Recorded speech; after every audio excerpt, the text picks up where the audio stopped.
মুভির শুরুতেই দেখা যায় 1944 সাল দ্বিতীয় বিশ্বযুদ্ধের শেষের দিকে ফিনল্যান্ড এবং সোভিয়েত ইউনিয়ন মস্কো আর্মিস্টিক্স নামের একটি শান্তি চুক্তিতে স্বাক্ষর করেছিল।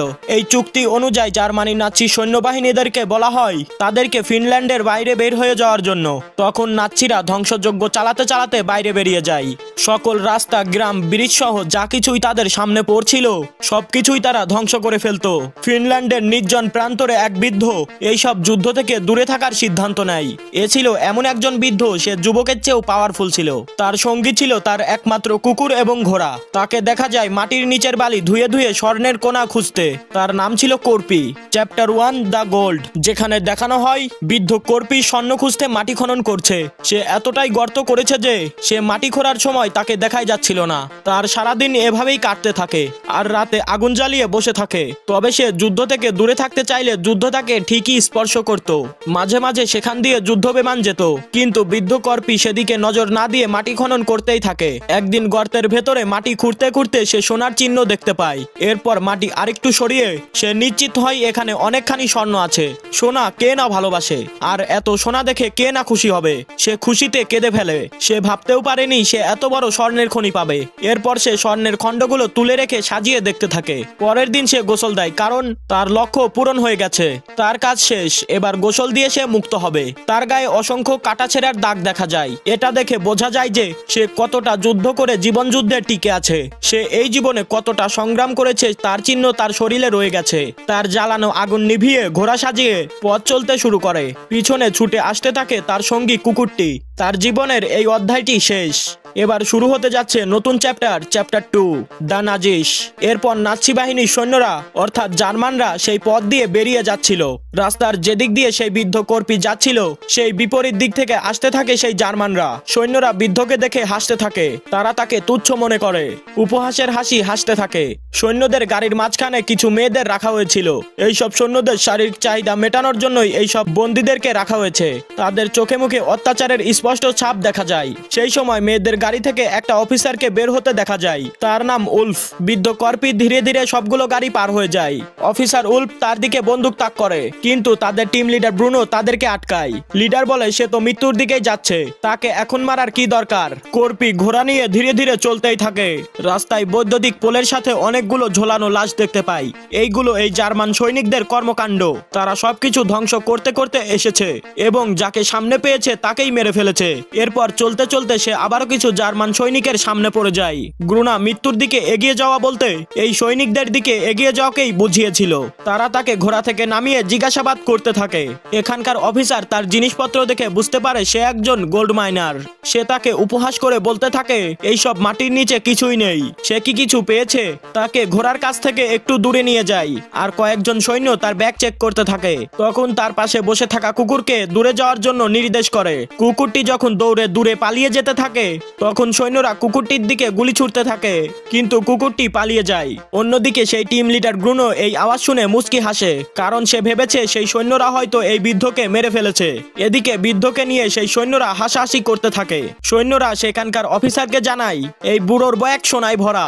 এরপর তারা বাজে ভাষায় এই বৃদ্ধকে হাঁটু গেড়ে বসতে বলে। তারা স্বর্ণ পেয়ে খুব খুশি হয়ে যায়। স্বর্ণ মানুষের যে কোনো বিপদে কাজে লাগে। তারা বৃদ্ধকে উপহাস করে ধন্যবাদ জানাতে থাকে এই স্বর্ণের জন্য, কিন্তু বৃদ্ধের মাথায় রাগ চেপে যায়। সে তার কোমরে গোজা চাকুটা বের করে তার কাছে থাকা অফিসারটির মাথায় ঢুকিয়ে দেয়। এরপর দুপক্ষের লড়াই চলে। এই বৃদ্ধ নৃশংসভাবে সবাইকে মেরে ফেলে। কারো মাথায় চাকু কিংবা গুলি ইস্পার উস্পার, তার উপর কেউ আবার গুলি চালায়, কিন্তু সে কোনো কিছু না ভেবে সব রুখে দিয়ে বেঁচে থাকে আর সবাইকে মেরে ফেলে। আর অন্যদিকে এগিয়ে যায় সেই টিম লিডার গ্রুনো। সে দ্বিতীয়বার গুলির শব্দ শুনে বুঝতে পারে এখানে কোনো ঝামেলা হয়েছে। সে তার ট্যাঙ্কটা ঘুরিয়ে নেয়। তার সঙ্গে সেই অফিসার উল্পো আসে।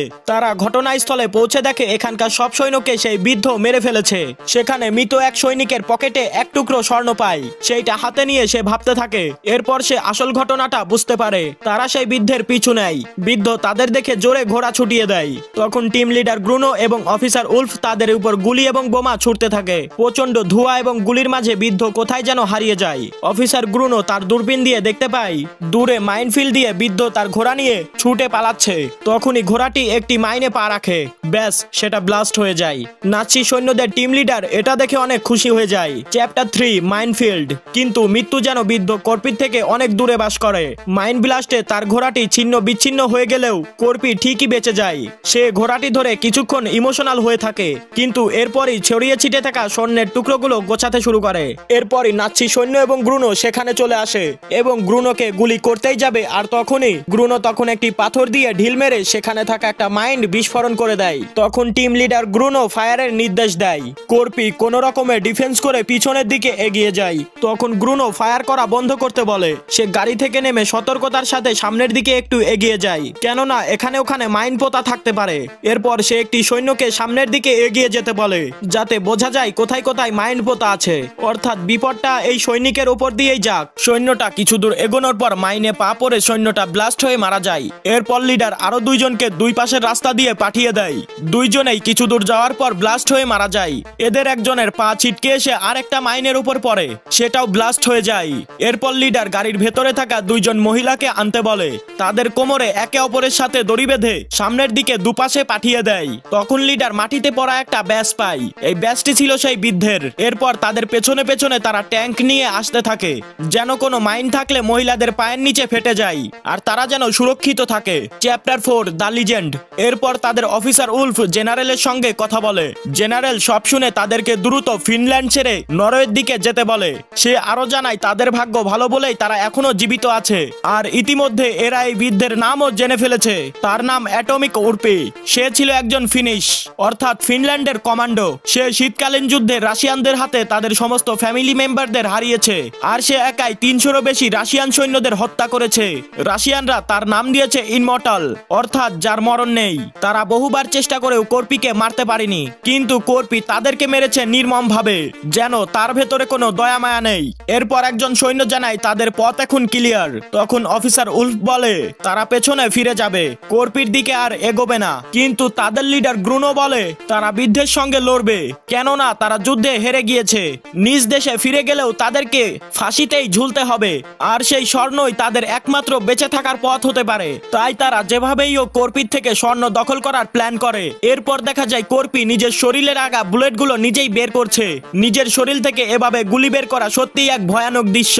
কিন্তু তখনই সে দেখতে পায় জার্মান সৈনিকেরা তাদের ভয়ানক কুকুরগুলো নিয়ে এই দিকেই আসছে। কর্পি কোনোভাবে লুকিয়ে থাকে। এরপর কর্পি তাদের একটি চলন্ত গাড়ির নিচে ঝুলে ঝুলে যেতে থাকে। এরপর গাড়ির নিচ থেকে গ্যাসোলিন ফুটো করে দেয়, যেন সেই কুকুরগুলো তার শরীরের গন্ধ না পায়, বরং পেট্রোলের গন্ধ পায়। আর পেট্রোলে তার পুরো শরীর ভিজে যায়। তারা বুঝতে পারে কুকুরগুলো তাদের ঘ্রাণ শক্তি হারিয়ে ফেলেছে। কুকুরের সাথে থাকা সৈনিকটি চিৎকার করে জানিয়ে দিলে গাড়ি থামিয়ে অন্যরা সেদিকে এগিয়ে যায়। এদিকে কর্পি গাড়ির নিচ থেকে বেরিয়ে দৌড়াতে থাকে। এটা দেখে এক সৈনিক তাকে শুট করে এবং এইটা তার পায়ে লাগে। এরপর নাৎসিরা তাদের কুকুর দুটিকে রিলিজ করে দেয়। কুকুর দুটো যখন তার কাছে এগিয়ে যাচ্ছিল, তখন সে নিজের গায়ে আগুন লাগিয়ে দেয়। এবার কুকুরগুলো তার কাছে যেতে ভয় পায়। সে গায়ে আগুন দিয়ে দৌড়ে পানিতে ঝাঁপিয়ে পড়ে। সে দম দিয়ে পানির নিচে অপেক্ষা করতে থাকে। নাৎসি আর গ্রুনো বলে সে ইনমর্টাল হোক বা মর্টাল, বাঁচতে হলে তাকে শ্বাস নেওয়ার জন্য উপরে আসতেই হবে। একসময় কর্পি মাথা তোলে এবং সঙ্গে সঙ্গে তার দিকে গুলি ছোড়া হয়। এরপর তারা পানিতে রক্ত দেখে ভাবে হয়তো কর্পি মারা গেছে। এরপর একজনকে পানিতে নামার নির্দেশ দেয় স্বর্ণগুলোকে তুলে আনার জন্য, কিন্তু পানিতে নামার পর কর্পি তার গলা কেটে নেয় এবং তার শ্বাসনালীর মাধ্যমে শ্বাস নিতে থাকে। এরপর আরেকজনকে পাঠানো হয়, তাকেও কর্পি ঠিক একইভাবে হত্যা করে। কিন্তু বোটে থাকা তৃতীয় ব্যক্তি কর্পির ভয়ে পানিতে না নেমে লেকের ওই পারে চলে যায়। এটা দেখে নিজের লোকেরা তার উপরে গুলি চালায়। এরপর কর্পি ওখান থেকে উঠে গিয়ে ওই লোকটাকে বুলেট প্রুফ হিসেবে কাজে লাগায় আর সেখান থেকে পালিয়ে যায়। এরই মধ্যে নাৎসি সৈনিকের কাছে কর্পির কুকুরটি চলে যায়। কর্পি বিপদে পড়ে তাকে ছাড়াই সেখান থেকে চলে গেছে। এরপর ব্রুনো কুকুরকে নিয়ে অন্য একটা প্ল্যান করে। কর্পি এলাকায় ঢুকে দেখতে পায় সবকিছু ধ্বংস হয়ে গিয়েছে, রয়েছে শুধু আগুন আর ধ্বংসাবশেষ। সে খুবই ক্লান্ত ছিল। সে এমন সময় কিছু একটা আন্দাজ করতে পারে। এরপর সে দেখতে পায় তার কুকুরটি ফিরে এসেছে, কিন্তু পরক্ষণেই সে দেখতে পায় কুকুরের সঙ্গে একটি ডায়নামাইট লাগানো রয়েছে। সে দ্রুত সেটা খুলে ফেলে এবং সামনের দিকে ছুড়ে মারে, কিন্তু তারপরও সে আহত হয়ে যায় আর ধরা পড়ে যায়। নাৎসিরা তার গলায় দড়ি লাগিয়ে ঝুলিয়ে রাখে আর টিম লিডার তার পকেটে একটা সোনার টুকরো দিয়ে যায়। তারা ভাবে এবার সে নিশ্চয়ই মরবে। এরপর সৈন্যরা যখন সেখান থেকে চলে যায়, কর্পি কোনোভাবে সেই পেরেকে পা দিয়ে সাপোর্ট নিতে চায়, কিন্তু সে পারছিল না। তখন সেই খুঁটির সঙ্গে একটা রড বের হয়েছিল কর্পি সেটা তার পায়ের ক্ষতস্থানে ঢুকিয়ে দেয়। এবার সে সেখানে আটকে যায় এবং সাপোর্ট নিয়ে বেঁচে থাকতে পারে। সে এভাবেই বেঁচে আছে আর অপেক্ষা করছে একটা ভালো সুযোগের। এরপর সেখানে দুজন জার্মান সৈনিক চলে আসে। তারা যখন এখানে ল্যান্ডিং করছিল তখন তাদের বিমানের বাতাসে খুঁটির একটি অংশ ভেঙে যায়। এদিকে ঝোলানো রশিটা একটু একটু করে নিচে নামতে শুরু করে আর শেষ পর্যন্ত সে মাটিতে পড়ে যায়। তার কুকুরটি সেখানেই অপেক্ষা করছিল। কর্পি দেখে সেখানে এক সৈন্য যার নাম উনার, সে তাকে শুট করতেই যাচ্ছিল, কিন্তু উল্টো কর্পি তাকে মেরে ফেলে। গুলির শব্দে অপর সৈনিকটি ভাবে সে হয়তো মারা গেছে। এরপর কর্পি উঠে গিয়ে তাকে ইট দিয়ে আঘাত করে। এরপর তার কাছে থাকা স্বর্ণের একটি টুকরো নিয়ে ভাবতে থাকে যেই স্বর্ণের জন্য সে এত পথ পাড়ি দিয়েছে, এত কষ্ট করেছে, সেই স্বর্ণকে সে এত সহজে হাতছাড়া করবে না। এই সৈন্যকে শুট করতে গিয়েও সে করে না, কারণ সে তার সাহায্যে প্লেনে করে সে ওই সৈনিকদের কাছে যাবে আর তার সমস্ত সোনা উদ্ধার করেই ছাড়বে। এরপর সে নিজের ক্ষতস্থানে সেলাই করতে থাকে। এই দৃশ্যটা ছিল খুবই ভয়ানক আর এসব দেখে ওই সৈনিকটি খুবই ভয় পেয়ে যায়। অন্যদিকে নাৎসি বাহিনীরা চলছিল আপন গতিতে। তাদের প্লেন রেডি ছিল। এখন তারা নরওয়ের দিকে যাবে না, কারণ তাদের কাছে পর্যাপ্ত পরিমাণে স্বর্ণ রয়েছে। হঠাৎ করেই তারা দেখতে পায় একটি প্লেন রাস্তাতে ব্লক হয়ে আছে। এরপর তাদের দুজন লোক সামনের দিকে এগিয়ে যায় এবং গিয়ে দেখতে পায় পাইলট মারা গেছে এবং তার হাতে একটি দড়ি বাঁধা দেখতে পায়। এইটা ছিল সেই দড়ি যেটা সাহায্যে তারা কর্পিকে ঝুলিয়ে রেখেছিল। এতে করে তারা বিপদের আশ পায়। সে সবাইকে বলে তাড়াতাড়ি এখান থেকে বেরিয়ে যাও। এদিকে দেখা যায় দুজন সৈনিক মেয়েদের গাড়িতে বসে কর্পির বিষয়ে আলোচনা করছিল। তখন একটি মেয়ে মুচকি হাসলে সৈনিকেরা তার হাসার কারণ জিজ্ঞেস করে। এরপর মেয়েটি সেই স্টোরিটি বলে। তারাও কর্পি সম্পর্কে জানে, যেখানে শত শত রাশিয়ানরা তাকে মারতে পারেনি, সেখানে মাত্র কয়েকজন জার্মানরা তাকে কিভাবে মারবে। তাকে যতই রাগানো হয় সে আরো বেশি শক্তিশালী হয়ে যায়, আর তার যদি কিছু কেড়ে নেওয়া হয় তাহলে সে কাউকেই ছাড় দেয় না। আর তখনই সেখানে দুইজন সৈনিককে মেরে ফেলে কর্পি। আর মেয়েটা যখন ওই রাইফেলটা ধরতে যায় তখন সেখানে কর্পি হাজির হয় আর কর্পি মেয়েটার হাতে নিজেই রাইফেল তুলে দেয়। এই মেয়েগুলো প্রথম কর্পিকে নিজের চোখে দেখতে পায়। Chapter 6 kill me all. কর্পি মেয়েদের গাড়ির ড্রাইভারকে মেরে ফেলে এবং তাকে ড্রাইভারের সিট থেকে ফেলে দেয়। আর সেখানে বসে যায় সেই সাহসী মেয়েটা। তারা অন্য সব গাড়ির সকল সৈনিককে মেরে ফেলে। এরপর কর্পি প্ল্যান করে টিম লিডারের গাড়িতে যায়। এরপর সে অফিসার উল্ফের সঙ্গে অনেকক্ষণ লড়াই করে। এখানে কর্পি জিতে যায়, কিন্তু অফিসার তার কাছে জীবন ভিক্ষা চায়। এরপর সেখানে আরো দুইজন সৈনিক চলে আসে। তারা কর্পিকে দেখে ভয় পেয়ে যায়। এরপর কর্পি তাদের গাড়ি নিয়ে সেখান থেকে চলে যায় আর উল্ফকে মেয়েগুলোর হাতে দিয়ে যায়। এদিকে টিম লিডার এবং তার ড্রাইভার গাড়িতে যায়। টিম লিডার সোনার কোনো ভাগিদার রাখতে চায় না, তাই সে একজনকে মেরে ফেলে। মিশনের একজন মাত্র নিজ দেশে ফিরতে পারে, সে হলো টিম লিডার ব্রুনো। এরপর তারা প্লেনে চড়তে থাকে আর সামনে থেকে ছুটে আসে কর্পি। সে কোনো মতে প্লেনের নিচে উঠে পড়ে। এরপর সে তার হাতিয়ারের সাহায্যে কোনোভাবে প্লেন ফুটো করে ভিতরে ঢুকে যায়। ভেতরে টিম লিডারের সঙ্গে তার অনেকক্ষণ লড়াই হয়, কিন্তু এরপরেও কর্পি বেঁচে থাকে। কিন্তু এখানে বুদ্ধি করে কর্পি জিতে যায়। টিম লিডারকে একটা মিসাইলের সঙ্গে বেঁধে নিচে ফেলে দেয়। এরপর সে বুঝতে পারে প্লেনটি ঠিক নেই, সেইটা যে কোনো সময় ক্র্যাশ করতে পারে। এরপর সে যে কোনো ভাবে ব্যবস্থা করে সেখান থেকে বেঁচে যায়। অন্যদিকে নাৎসি সৈন্যরা সেখানেই অপেক্ষা করছিল। তারা দেখতে পায় কোনো সৈনিক আসেনি, বরং এসেছে সেই মেয়েগুলো। আর ট্যাঙ্কের সামনে বাধা আছে উল্ফ। মেয়েগুলো বলে তোমরা ছাড়া বাকি সব সৈনিকেরা মারা গেছে। Final chapter. এখানে দেখা যায় কর্পি কাদামাটি থেকে উঠে আসছে। সে প্লেন ক্র্যাশ থেকে কিভাবে বাঁচলো এটা আমাদের কাছেও একটা রহস্য। সে এখান থেকে কোনোভাবে বের হয়। এরপর সে শহরে ফিরে যায়। সেখানে যুদ্ধের চিহ্ন এখনো আছে। সে তার সব সোনা বিক্রি করে দেয় এবং এর জন্য একটা বড় অঙ্কের টাকাও চাই। সব থেকে আশ্চর্যজনক ঘটনা হলো পুরো মুভিতে কর্পি একটা কথাও বলেনি, মানে পুরো মুভিতে তার কোনো ডায়লগই ছিল না। আর এখানেই শেষ হয়ে যায় এই রহস্যময় মুভিটা। তো বন্ধুরা, মুভিটা কেমন লাগলো অবশ্যই কমেন্টে জানাবা।